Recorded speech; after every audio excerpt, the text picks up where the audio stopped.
근데 이제 생명 시스템에서의 정보의 흐름, 이제 이 마지막 단원입니다. 사실 제가 이걸 지금 설명하게 돼서 좀 그런데 지금 저희가 다루고 있는 그죠? 요 세포라는 것과 그다음에 요 세포의 소기관 그리고 물질 대사, 효소 그리고 지금 다룰 이제 생명 중심 원리 이런 것들은 다 어디 내용이냐면 바로 통합 과학 내용입니다. 통합 과학. 그죠? 그래서 이제 앞으로 여러분들이 통합과학을 배우게 되실 텐데 이 통합과학 내용과 정확히 일치하고 단 하나도 다른 내용이 없습니다.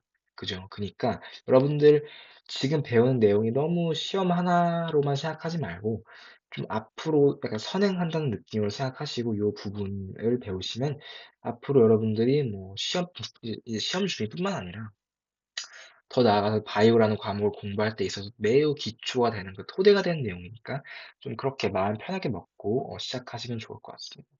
자, 이번에도 이제 힘차게 시작해 볼게요. 자, 생명 시스템에서의 정보의 흐름입니다. 자, 일단 이 파트 이제 유전자, DNA에 대한 내용인데 이 파트 같은 경우에는 일단 먼저 말하고 가면 중등 생물 올림피아드에서 시험에서 거의 나오지 않습니다. 거의 99% 나오지 않는 내용이지만 그래도 여러분들이 기본적인 상식으로 어떤 건지는 알아셔야 되시기 때문에 정말 간단하게 훑고 넘어가는 정도라고 생각하시면 될 것 같아요. 또 이제 이 파트가 유전, 뭐 멘델이라던가 아니면은 뭐 세포 분열 이런 거와 또 연관이 있기 때문에 또 나름 잘 듣고 넘어가시면 좋을 것 같습니다. 자, 시작할게요. 염색체가 있습니다. 이 염색체는 뭐냐면 여러분들 잘 많이 들어보셨을 거예요. 이제 뭐 우리가 크로모솜이라고 하죠. 크로모솜. 이제 인간의 어떤 이제 뭐 인간한테 이제 46개 인간한테는 46개 즉 23쌍의 염색체가 있습니다. 이 염색체 각각은 요 DNA라고 하는 것들이 막 실타래처럼 꼬여서 만들어진 하나의 전 이제 단위라고 불러요. 염색체는 유전자들의 모임이다. 그죠? 유전자들이 딱 꼬여서 실타래처럼 엉킨 모임이다. 해서 단위라고 부르는데 이 염색체들이 46개가 인간한테 있고 23쌍입니다. 이때 여러분들 보시면은 남자 같은 경우에는 44개의 상염색체가 있고 2개의 성염색체가 있습니다. 여자도 마찬가지인데 이때 성염색체, 그러니까 상염색체는 그냥 남자, 여자 둘 다 보편적으로 있는 것들이고 성염색체가 바로 남자가 XX다. 그죠? 미안, 죄송해요. XY다. 그죠? 그리고 여자는 2개의 성염색체가 XX다라는 거죠. 이때 요거, 그죠? 요게 바로 우리의 성을 결정한다라고 보시면 될 것 같아요. 이때 말하는 게 바로 요 염색체 맞습니다. 이제 이 염색체는 실제로 약간 요렇게 리본 모양처럼 생겼고요. 요 가운데 있는 거 상식으로 알아두세요. 이제 요거가 이제 중심, 동심 뭐라고 하죠? 동심, 진짜 잘 기억이 안 나네요. 근데 어쨌든 요 부르는 이름이 있습니다. 요거 같은 경우는 이제 그 세포 분열할 때 좀 중요하게 다뤄지니까 그죠? 세포 분열할 때 이렇게 방추사라는 게 딱 붙는데 이제 그때 붙을 때 여기 중간에 붙습니다. 그래서 뭐 중요한데 그건 지금 아실 필요는 없을 것 같고 어쨌든 그 단어는 제가 뭐 이제 알게 된다면 지금 잠깐 기억이 안 나는데 이제 알게 된다면 또 따로 알려드리도록 하겠습니다. 크로모솜입니다. 그래서 염색체가 이렇게 있고 이 염색체들이 이렇게 지금 풀어져 있는 거죠. 풀어져 있으면 이렇게 막 생깁니다. 이렇게 생겨져 있고 지금 보시면 여기 이렇게 동글동글한 게 이제 바로 단백질인데 이게 이제 히스톤 단백질이라는 거예요. 히스톤 단백질. 그리고 이제 마침 여기 이제 줄로 되어 있는 게 이제 DNA입니다. DNA죠. DNA 바로 우리 몸에 대한 정보 인포이자 뭐 이제 약간 뭐라고 하죠? 매뉴얼이라고 할 수 있겠어요. 매뉴얼 그죠? 레시피 약간 매뉴얼 이런 느낌입니다. 그리고 요 DNA를 쭉 풀어보시면 이제 여기 있는 유전자가 뭐 여기부터 여기까지 유전자 A다. 그리고 여기부터 여기까지 유전자 B다 이런 느낌이죠. 뭐 요거 같은 경우에는 이제 뭐 어, 뭐라고 할까요? 머리카락을 만드는 유전자다. 그리고 요거 같은 경우에는 뭐 이제 뭐라고 할까요? 효소를 만든 유전자다. 이렇게 할게요. 그래서 각각 유전자들에 따라서 다루는 정보와 그 유전자가 담고 있는 정보가 달라요. 그 정보가, 죄송합니다. 그 정보가 다르다는 거는 어떻게 보자면, 각각이 맡고 있는, 그죠? 그 정보가 다르고 각각이 맡고 있는 어떤 단백질을 생산할 건지가 다르다는 거죠. 그래서 지금 보시면 하나의 DNA는 많은 수의 유전자가 각각 정해진 위치에 있고, 요 정해진 유전자 같은 경우에는 또한 뭐 A 유전자는 A 형질과 관련이 있고 B 유전자는 B 형질과 관련이 있고 이제 이런 거죠. 참고로 형질 같은 경우에는 어떤 거냐예요. 그러니까 머리카락이냐, 뭐 효소냐, 눈썹이냐, 뭐 이제 눈이라던가, 뭐 손톱이라던가, 뭐 눈 색이라던가 이제 이런 거 이제 이런 거죠. 그래서 형질이라는 것은 이제 그런 겁니다. 트레이트죠, 트레이트. 그죠, 트레이트. 이렇게 말하면 좀 더 편할 것 같아요. 자, 그래서 지금 뭐 염색체에서, 그러니까 핵 안에 염색체가 있고요.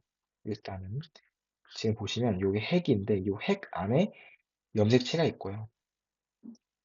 그 전에 좀 더 크게 가볼게요. 자, 세포가 있습니다. 세포 안에 뭐가 있죠? 핵이 있죠. 그죠? 가장 큰 세포 소기관이죠. 이걸 제가 말씀 안 드린 것 같아요. 근데 가장 큰 세포 소기관입니다. 그리고 나서 핵 다음에 뭐가 있죠? 염색체가 있죠. 그리고 염색체에 뭐가 있죠? DNA가 있죠. 그리고 DNA에 유전자가 있죠. 그리고 그 유전자 안에 뭐가 있죠? 바로 우리가 잘 아는, 그죠? 어, 뭐, 인과 당과 염기 이렇게 이루어져 있죠. 그러니까 여기서 가장 중요한 염기입니다. 왜? 이제 여러분들이 아는 아데닌, 구아닌, 사이토신, 타이민 이런 것들이죠. 염기다. 그래서 어떻게 된다? 세포, 핵, 염색체, DNA, 유전자, 염기 순으로 갈수록 좁혀진다라고 생각하시면 될 것 같아요. 그래서 지금 보시면 여기 뭐 이런 거에 대해서 좀 더 자세히 설명을 드리자면, 유전자 A랑 B가 있어요. 그러면 유전자에 저장된 유전 정보에 따라 여기 A라는 거에 저장된 유전 정보에 따라서 A라는 이 머리카락이 이제 합성되는 거죠. 그러니까 요 매뉴얼에 의해서 실제로 이게 이제 엑시큐션이 되는 거고, 이제 이 단백질이 특정 기능을 수행하죠. 머리카락이 어떤 기능을 수행하겠죠. 뭐 이제 어떤 기능, 뭐 X를 수행을 하겠죠. 그러면 이제 그를 통해서 형질이 이제 우리가 아까 말한 트레이트, 그죠? 트레이트가 비로소 발현이 되는 거예요. 물론 이제 뭐 가끔씩 보면 요거 자체를 형질이라고 보기도 하지만 저도 실제로 그렇게 봅니다. 근데 사실은 요 머리카락이 수행하는 요 기능을 가져다가 어, 형질이라 보는 게 더 타당하다고 볼 수 있을 것 같습니다. 어쨌든 이렇게 해서 우리 몸에 있는 유전자 그리고 DNA가 어떻게 해서, 그죠? 단백질을 만들어내고 어떻게 관련성이 있는지 조금 살펴봤고, 이제부터가 정말 사실은 중요한 내용인데요. 자, 외우세요. 생명 중심 원리. 다른 말로 센트럴 도그마. 그러니까 사실 과학자들이 정말 다양한 생물체들에서 어떻게 이 DNA에서 단백질이 생산이 되는지 분석을 해봤는데, 대부분 생명들은 요 원리를 따르더라라고 해서 생명 중심 원리 센트럴 도그마라는 이름이 붙게 된 것입니다. 지금 보시면 DNA가 있죠. 정말 간단히 할게요. 이 DNA가 있으면 이 DNA는 그냥 근데 인포예요. 그러니까 매뉴얼이지 얘가 뭐가 안 돼요. 뭐가 되지 않아. 그래서 전자라는 게 나옵니다. 이때 이게 전자가 뭐냐면 DNA에서 RNA, 그죠? 디옥시 뉴클레오, 뭐였죠? 디옥시 뉴클레오 타이드에서, 그죠? 이제 그냥, 그러니까, 말이 꼬이네요. 그러니까 그냥 DNA에서, 그죠? RNA로 전사가 되는 거예요. 이때 전사가 된다는 거는 무슨 말이냐면 DNA에서 RNA로 유전 정보가 바뀐다라는 거죠. 근데 이때 어, 요 RNA를 뭐라 생각하시면 되냐면 그냥 블루프린트라고 생각하시면 될 것 같아요. 블루프린트. 그러니까 카피본이죠. 얘의 재본용. 그래서 워낙 요 유전자, 그러니까 워낙 요 DNA는 정말 안전해야 돼요. 그러니까 거의 생명체 유전 정보, 어떤 정보, 정말 중요한 정보를 담고 있기 때문에 정말 중요하기 때문에 이렇게 큰 핵 사이에 둘러싸여서 저장되어 있는 거예요. 근데 얘를 밖으로 빼내면 위험해질 수 있잖아요. 그래서 RNA라는 매개체를 이용해서 정보를 빼내는 겁니다. 그래서 블루프린트다, RNA는 블루프린트다, RNA는 제본이다, 카피용이다. 이렇게 생각하시면 될 것 같고, 이제 RNA가 세포질 밖으로 나와서 어떻게 되는지 번역이 돼요. 그래서 이제 RNA가 리보솜에 의해서, 그죠? 리보솜이 아까 이렇게 있으면 얘는 리보솜 막이 없죠. 그래서 막이 없는 이런 리보솜이 이렇게 해서 이제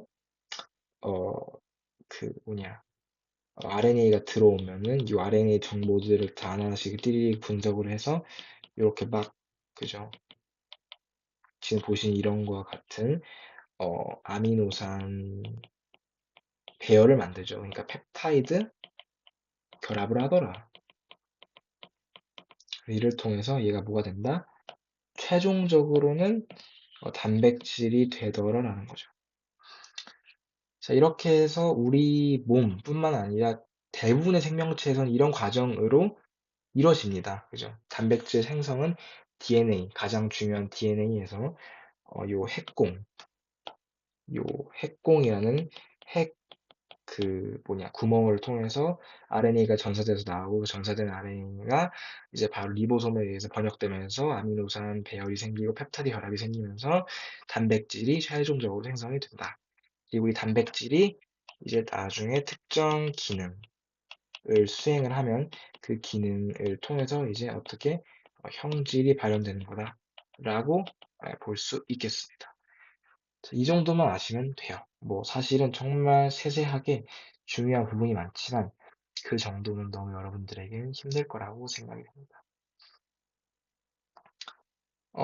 그리고 지금 뭐 여러분들 뭐 이제 생명과학 인트로 원에서 다 하셨겠지만 이제 DNA는 아데닌, 그 염기가 이제 아데닌, 구아닌, 사이토신, 타이민이고 RNA는 염기가 아데닌, 구아닌, 사이토신, 이제 유라실인 거, 그죠? 요거 두 개는 꼭 잊지 않으셨으면 좋겠어요. 네. 그리고 지금 보시면은 대충 이 정도면은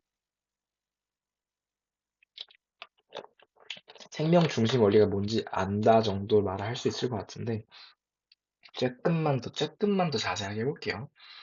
여러분들이 만약에 난 너무 자세하게 안 가도 된다라고 하면 지금 여기서 끊으셔도 상관없습니다.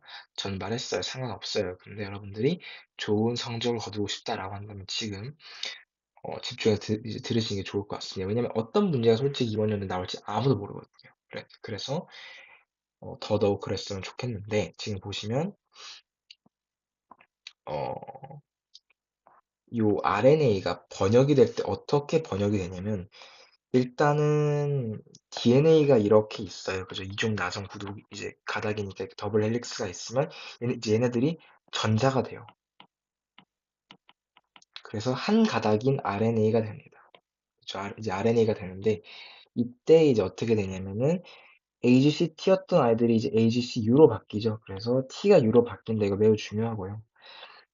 그래서 보통 우리가 전사를 할 때 지금 보니까 요 친구랑 되게 같아 보이는데 물론 비슷해 보이지만 사실은 우리는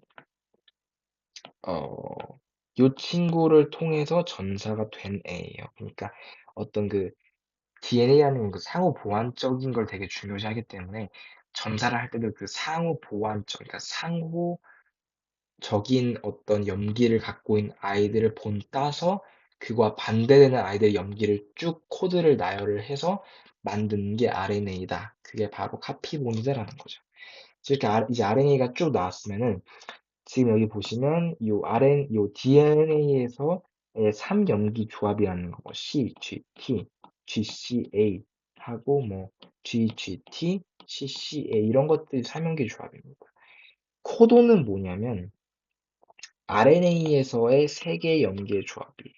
네, 그죠? 그래서 D는 딱히 불리는 이름이 있고 없고 이제 RNA에서는 3개의 염기의 조합이 코돈이라고 부르는데 이제 이 코돈 같은 경우에는 이후에 요 코돈 3개가 그죠? 그러니까 요 코돈 1개, 그러니까 염기 3개가 아미노산 1개를 결정을 한답니다.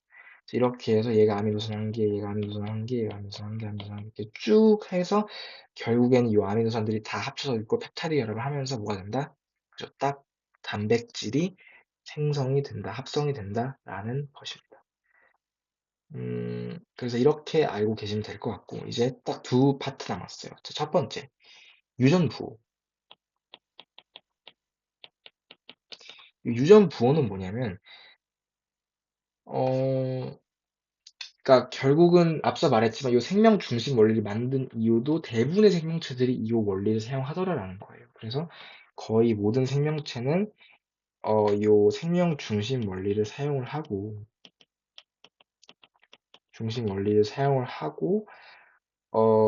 거의 모든 생명체의 유전 부호의 체계가 똑같아요. 자, 이게 무슨 말이냐면은 봐봐 이제 여러분들이 CGU라는 코돈이 있어. 그럼 얘는 이제 아미노산 Z래. GGU라는 코돈이 있어. 얘는 그럼 아미노산 S래. UAU라는 코돈이 있어. 얘는 아미노산 Y래.